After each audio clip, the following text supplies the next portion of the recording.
Hey people, what's up? How are you all doing? How are you all doing? Oh my gosh. Hmm. It's a great day to be alive. Ah, how is the day going? Typical Monday, I guess.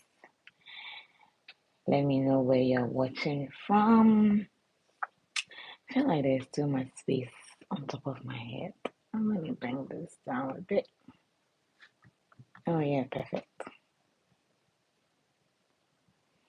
Hmm. It's a great day to be alive. It's a great day to be alive. How is everyone doing? Let me share this live. I don't know, for some reason, YouTube does not notify my, what you call it, my audience whenever I come live. And I'm just confused. Like, why don't people get um the notification?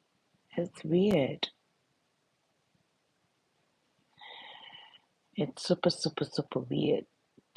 Um,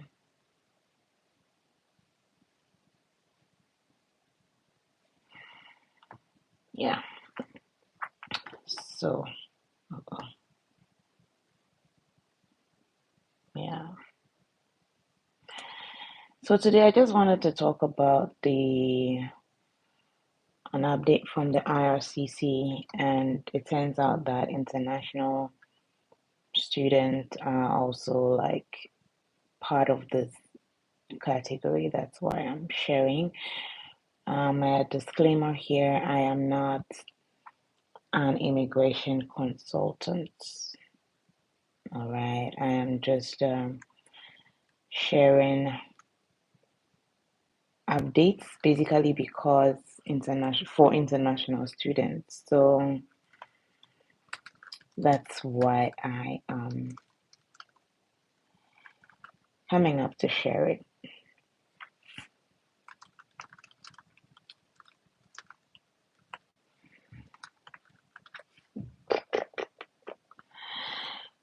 Yeah, so new year, new seeds. We keep getting updates every now and then, and I will try to update students. I share it on my various platforms, and people have been asking questions, and then I just share the policy document with them because I'm like, this is it, read it for yourself. If you don't, if you're not in that category, then it totally doesn't depend on, like, you are not affected, right? Because not all policies are generalized. You have to know that it depends on uh,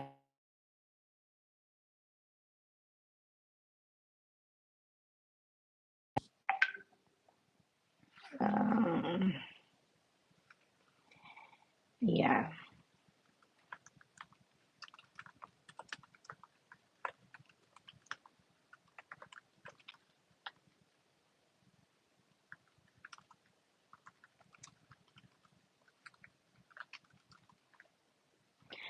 Anyway, so let me know where you are watching from, and then I'm happy to um connect with you.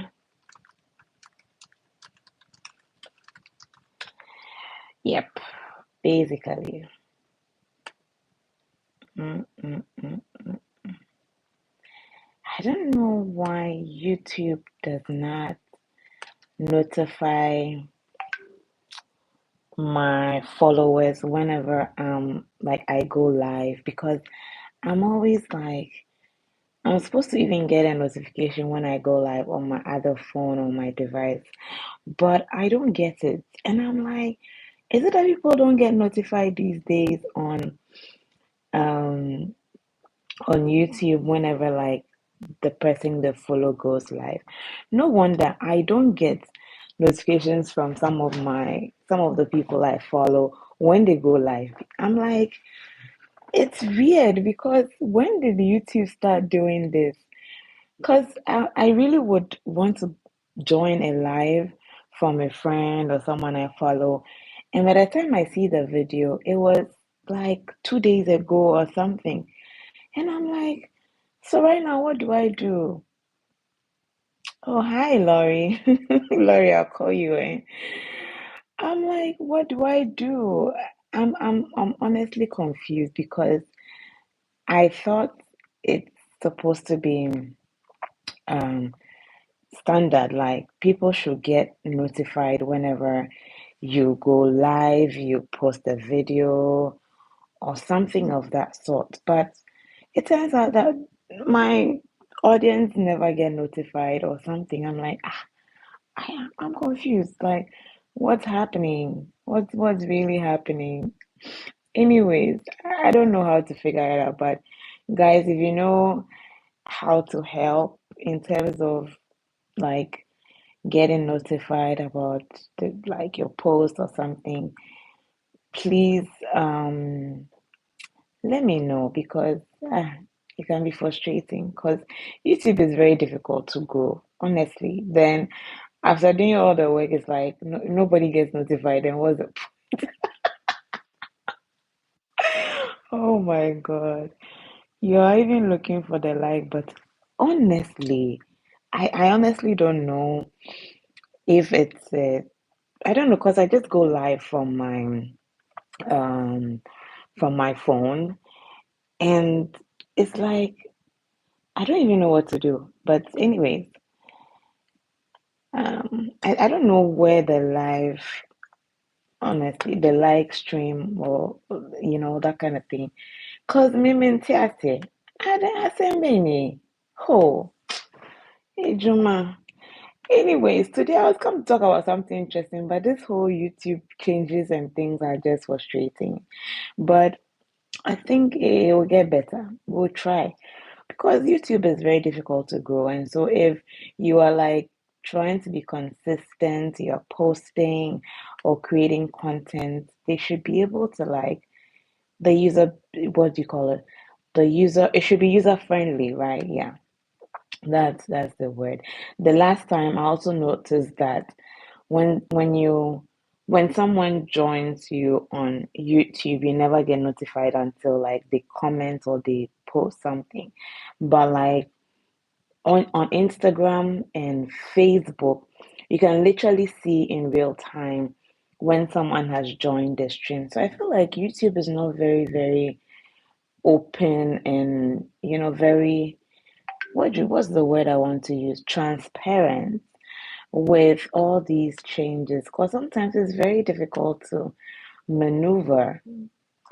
Anyway, this video is not to vent about YouTube, but yeah, those who know can definitely relate, right?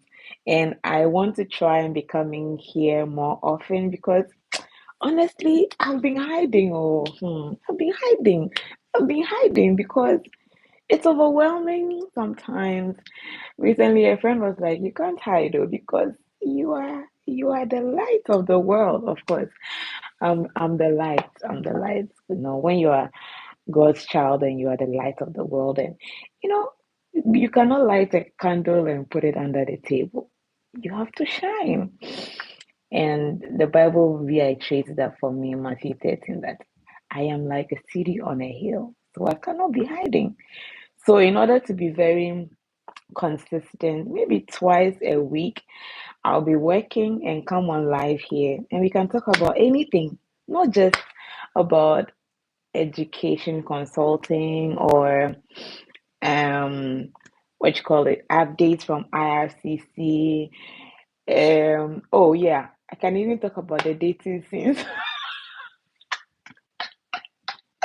Oh my goodness, but yeah, today is basically about on the 14th, this was like last week, the IRCC brought up an update that was basically affecting the open work permits for families of temporary residents. So temporary residents are people who are technically not permanent residents here. It can be visitors, it can be foreign workers, it can be students, it can be work permits. All of these people are temporary residents. And a huge disclaimer. Let's hear all that. Oh yeah. Whenever I come here and I want to share, I would share. Okay, I would love to share more about the experiences, right? Not to say like it's my private life and all of that. Yeah. So basically, a huge disclaimer, like I said, I am not an immigration consultant or lawyer, but I really want to be able to break down these policies because most of the students that follow me, when they hear these policies, they tend to panic.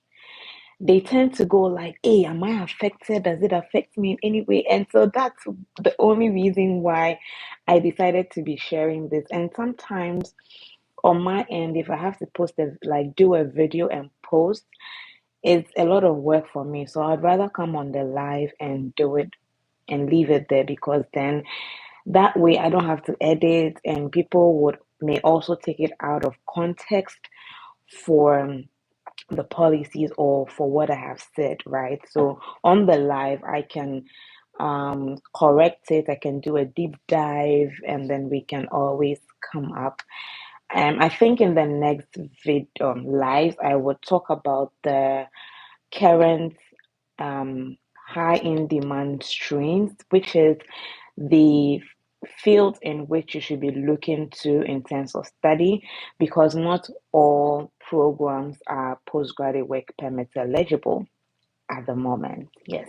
So if you're not careful, you would apply for a program that is non PGWP. Like, no, like which is non postgraduate permits, and that would be like a huge disaster for you. So it's always advisable that you look out for programs that are postgraduate work permits eligible. But I'll discuss that in another video. In fact, let me make a note so that I don't forget. Yeah, we'll be talking about postgraduate work permits, fields or streams that I will talk on at length. So today's video is basically about the changes with regards to open work permit. So let me give a little background for those who may not clearly know. So in terms of open work permits for family members, I would only speak to this in terms of as an education and sorry, as an international student. I'm not going to look at the foreign worker and all of that, but it may basically be the same thing, but there may be certain clauses that since I'm not an immigration consultant, I will not have oversight on. So if you're coming into Canada as an international student, initially or some years back, whether you were enrolled in a postgrad degree or a master's degree, your spouse could come in um, with a spousal open work permit. So let's say your husband is studying, you, the wife, could come in with a spousal open work permit from the government. But in the January 2024, 21st, I remember that date, a new policy was passed that students enrolled in the postgraduate program, which is the graduate certificate program, no more qualified for a spousal open work permit. So if you were going to qualify for a spousal open work permit, then the main applicant should be studying in a master's credential. So that's background up until 2024. Now, so a lot of people who were families moved from postgraduate programs to master's programs, right? And it didn't matter if the master program was 1 year or 2 years or whatever, as long as you were enrolled in a master's program in a DLI and you are eligible to get your PGWP at the end of the program, your spouse could come in as well. Now, It doesn't mean that because you are enrolled and your spouse applies. I've heard of people who got refused or denied for applying as a dependent, right? I really don't know what the parameters are in terms of that, so I will not speak to that because it's not directly linked to the student, which is the main applicant. So I'm very careful about the things I want to talk about because some aspects of it are high level immigration related dynamics. So early this year as well, technically like a year after the first policy was passed with regards to the credential and the work permit, this year, January 14th, typically I'm looking at the policy document and that's where I'm, referencing.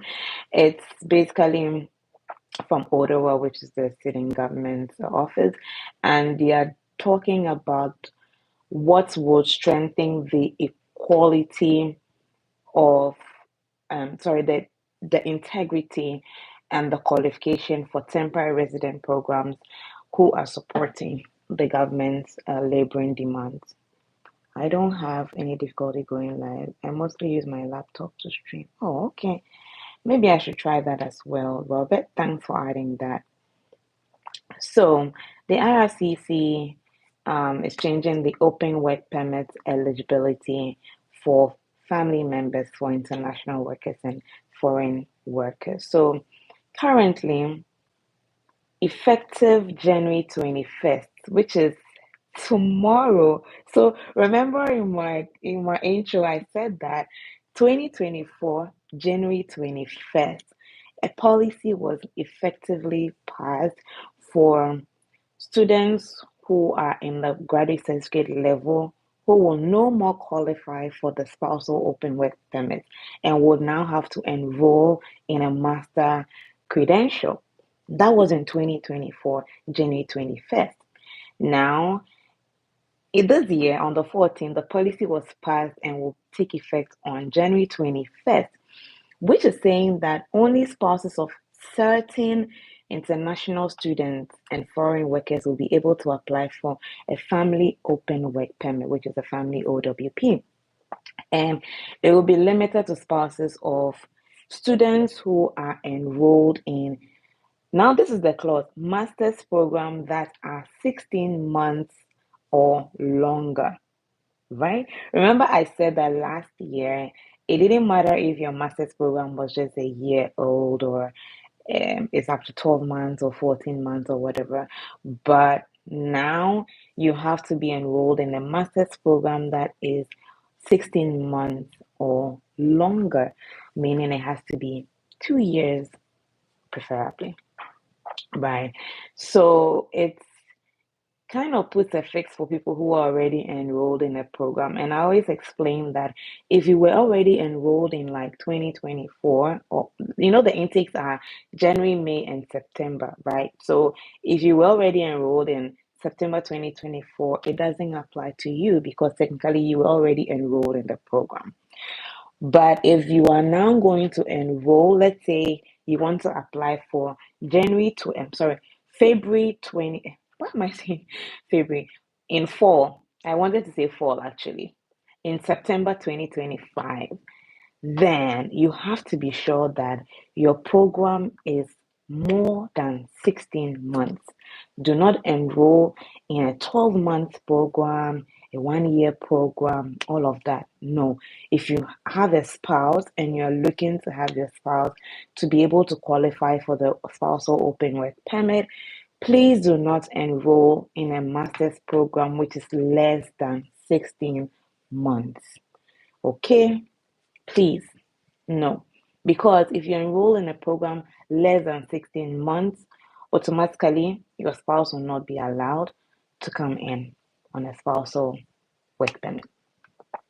Another category of people whose spouses would qualify is for doctoral programs, right? So this is for PhD level programs. Students who are here on PhD, they have a spouse and they want their spouses to come and work as well. And I feel like it benefits marriage people if you're studying, because you're being a single girl, single boy coming to study. Sometimes I don't want to be all serious because that's the fact. Because it's so hard here. So if you're schooling and you have a spouse who is working, at least you both can support each other. Double income household. Yeah, because the system here basically supports marriage people, people who are common law partners, as long as you are together. It sort of like supports you. You even pay less taxes and all of that. Like you get more benefits. So yeah, that's just by the way. So if you're enrolled in a master's program more than 16 months or doctoral programs, it can be whatever, you would be able to qualify for, I mean, your spouse can qualify for um, a spousal open work permit. And I'm only speaking with regards to international students at this point. And there are also other professional and eligible programs. I think IRCC didn't specify. All of these policies sometimes have gray areas, but I kind of presume that these select professional eligible programs are more into there are other fields where students, and not students, but people are in high regulated fields, right? It could be either in skilled trades or licensed stream. So someone may be like a medical doctor back home. They have to take a license program here to be licensed here in Canada to work with and all of that. So I kind of feel like these may qualify for those kind of people, but I'm not saying that on authority. That's just me with the whole experience and the trends. I'm thinking that these are the kind of people that are selected professional and eligible programs, right? Professional here. So like doctors, specialists, um, lawyers in certain um, fields, right? Those are more selected professional programs. Now, to family open work permits would also allow limited, would also be limited to spouses of foreign workers who are eligible or employed in tier 0 or 1 occupation. Now, the immigration has this thing where they call tiers for occupation. It's basically for a classification of the national occupation. It's called the NOC code, which is the National Occupation Classification, right? Codes.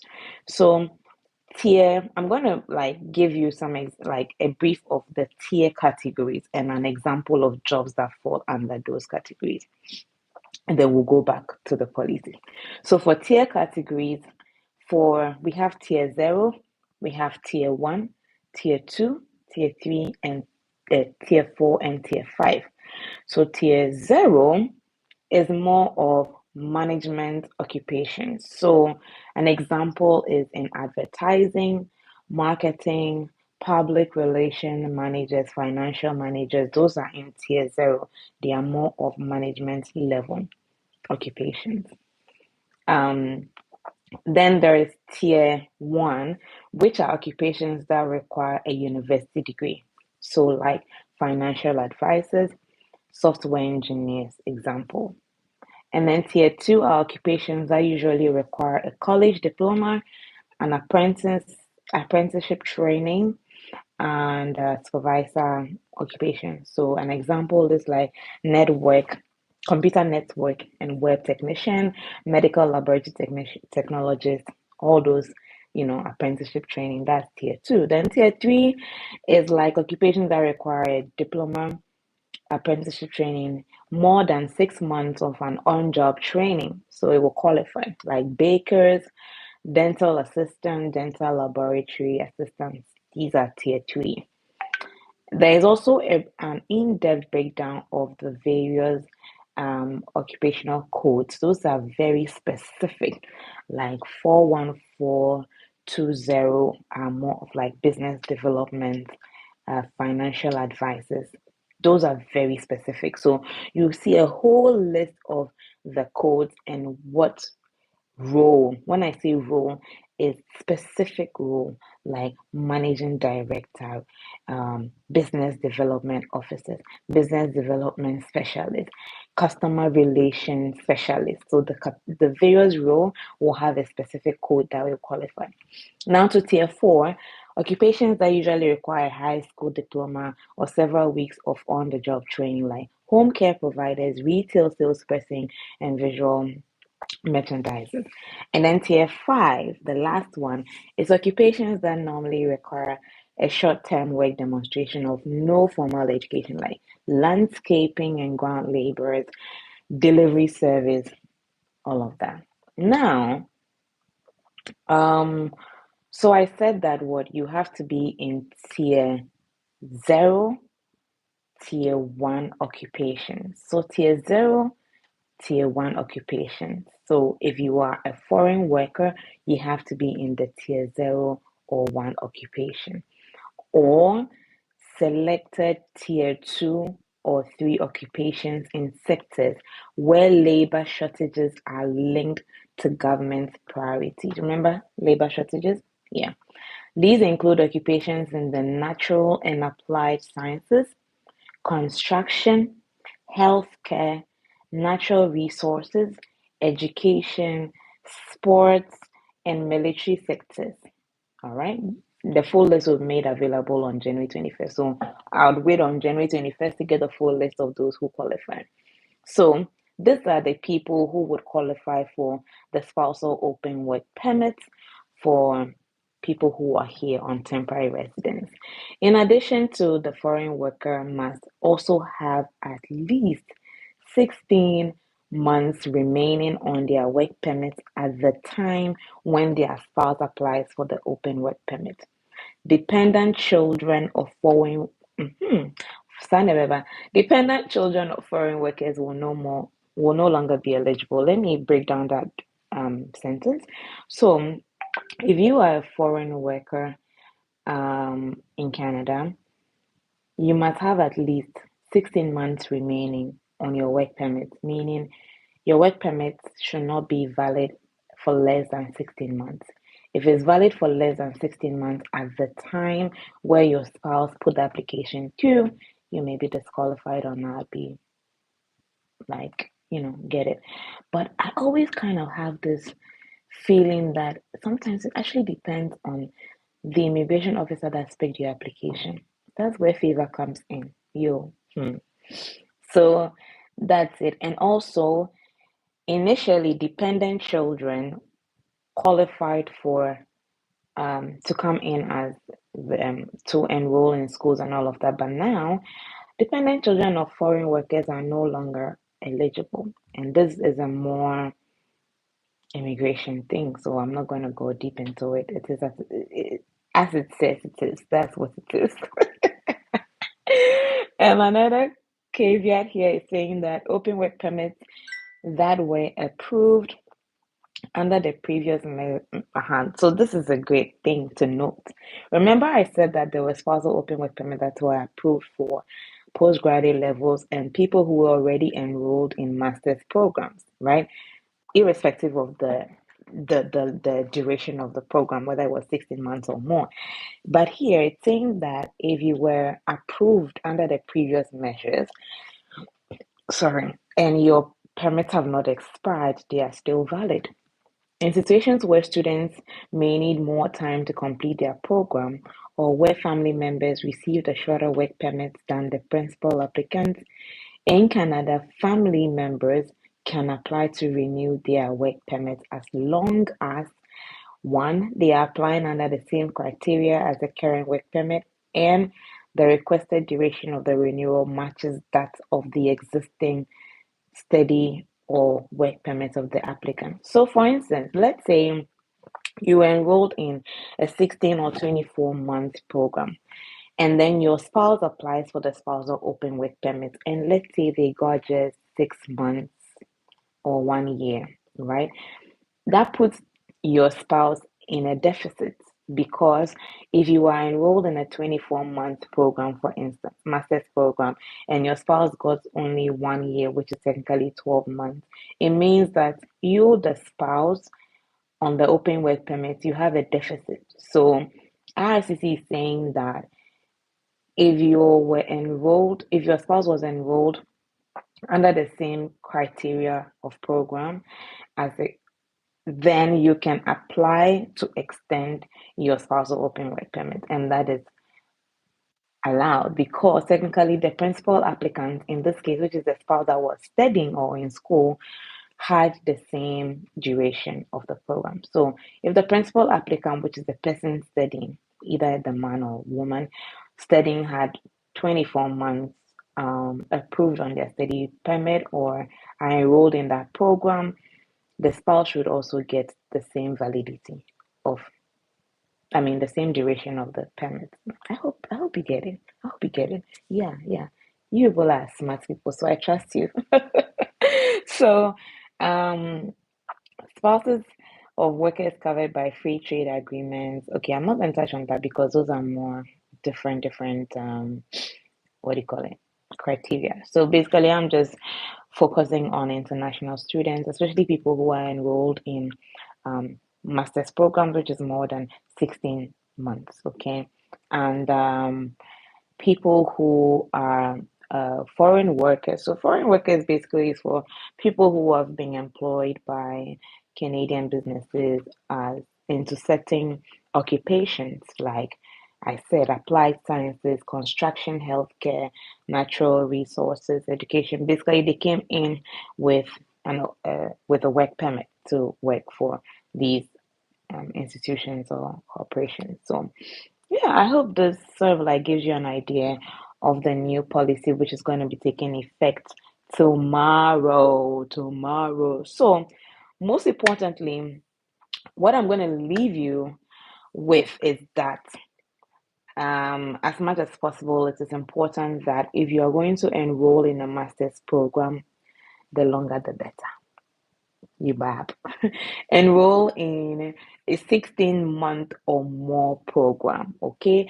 And I mean, I'm here if you are not sure of what program to enroll in or what program you should apply for. Please do not apply for a program less than 16 months because, especially if you are married and you want your spouse to have the opportunity to come and work or get the spousal open work permit, not to say that it's guaranteed, but please be sure that you do the right thing. Okay? And as usual, be good if you're looking to study abroad in Canada and the US. I'm here for you, baby. I got you. So just reach out to us, Worry Africa. Send an email, africa@worry.ca.